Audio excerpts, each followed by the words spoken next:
Night vision activate की है, देखो झरना दिख रहा है क्या आगे भाई, आजू बाजू की नज़ारे देखो भाई।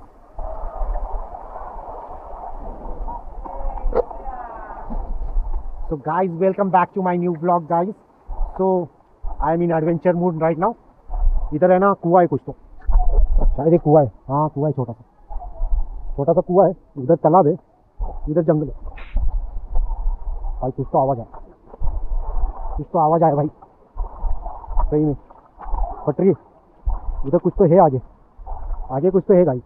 बहुत जंगल खतरनाक है, आगे से बहुत तेज़ आवाज़ आई अभी, झाड़ियों में से भाई, झाड़ियों में से आवाज़ आई ना तो पट से निकला करो भाई, माँ कसम। चलो आगे निकलते भाई।